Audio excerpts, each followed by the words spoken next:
I'm currently on the way home.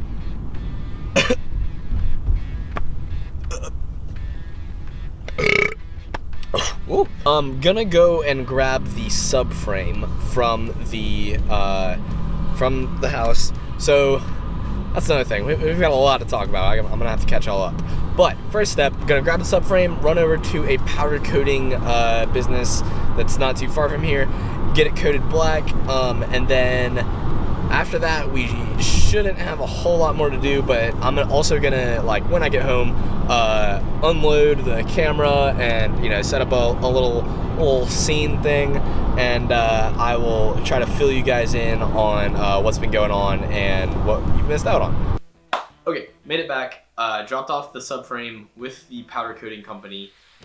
Basically, got the color I picked was a like matte gloss black. It's a little bit shinier than just like a completely flat black, but it looks really good, and I'm stoked to see that done. That's probably gonna take a week. Then I'm gonna go pick that up and put that on the bike. First order of business is right now I'm gonna go ahead and show you guys some packages that I got, which is for the most recent parts of the bike. But then I will go through and talk about what I've done in the time since you've seen me last. So, thing number one, it's wires. I know it's wires. 2 sets of wires. I think I don't remember what gauge it is. I'm not even gonna try to guess, but yeah. 2 sets of wires should be enough to go ahead and rewire everything, which I'll talk about in a minute. We're gonna go ahead and run through the bike so that when I go to the next thing that I got, it makes more sense.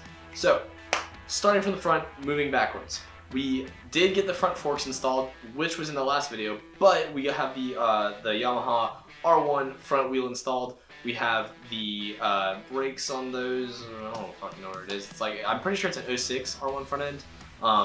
Black, twin disc brakes, 4 cylinders. 4 cylinders? 1, 2, 3, 4. I think it's 4 per disc. So that's super nice. That works out. I also bought some black levers for the R1, which attach to all the front end for the R1. But on this front end, there's a red top clamp, which is not the stock triple.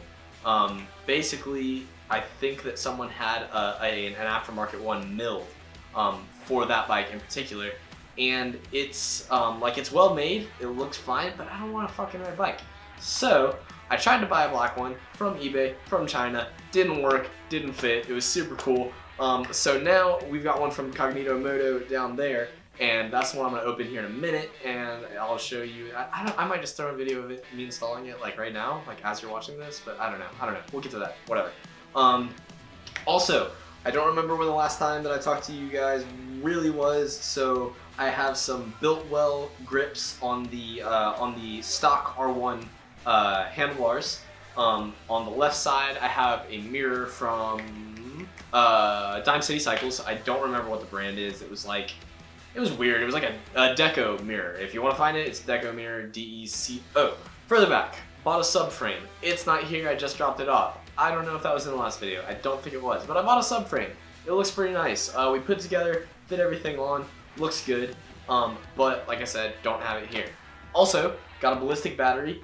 Got a M-unit blue, got some turn signals, a rear brake light, rear tail light as they call it, that's what it's called. Also got a seat from Moto Lana. It's very similar to the Biltwell seats. Like I had said in the last video, they're made pretty much out of the same materials, and they look super good, feels really good, and it was cheaper, so there you go. Also from Dime City, I got a license plate mount, which my license plate is now mounted to, so I'm kind of legal. Oh, back at the front, got a new headlight. Got some brackets for the headlight, new bulb. It's a little bit lower profile, looks really nice, just black with the chrome rim. I think it will match the vibe of the bike really well. And then finally, oh shit, oh god, we got this bad boy. Please focus, nice. So this is a tank from a Yamaha XV750. So very similar to the Virago. Not really. I mean, they're the same size. That's about as far as it goes. But it does have a twin petcock setup. It's a little bit different from the way that the Virago initially was set up, but it works. It is in fairly fantastic condition for being used. It's got like one dent up by the front, which is barely noticeable, but the paint job could use some work. I really like the black and gold, honestly. So I might just end up getting it like refinished and like get the same paint job, like the black with the gold detail and gold Yamaha logo. But this is a tank that I really wanted, and I really want to make it work. But basically where it mounts to the frame, it's not gonna fit right now.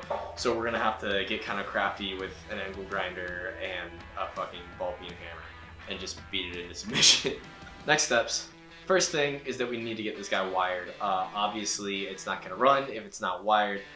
We have the wires, we have the M unit, we have wiring diagrams, like we're gonna make it work.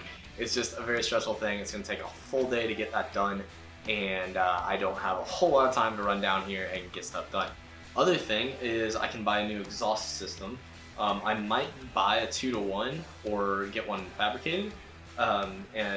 Regardless of which way that goes, I'm gonna get a fiberglass wrap. I'm not sure if I want to do white or black yet for the wraps.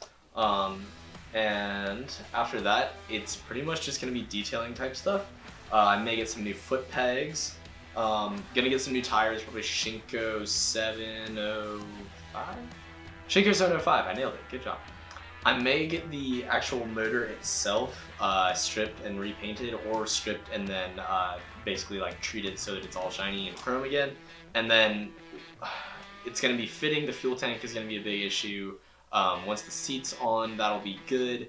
I may try to get spoke wheels. I know I can buy one for the R1 front end, but getting a spoke wheel for the Virago rear is really hard to do. It's basically a bastardized version of the wire Virago. I think you have to take parts from the 950 Virago rear end too, and from the 750 non-spoke Virago. Dude, it's a whole thing, and I'm really not sure I want to deal with it. But it could look really cool, and that's what we're here for, honestly. That's what it's looking like for now. Thank you guys so much for checking in. I appreciate all the support, especially on that last fork video. It's got a lot of views. If you guys have any questions about that, feel free to comment. If you have any questions about anything else on the build, let me know. And also just leave recommendations if you want to see me do something with the bike, or if you want to see, I don't know, anything else on the channel, let me know. And we'll see you later. Peace out.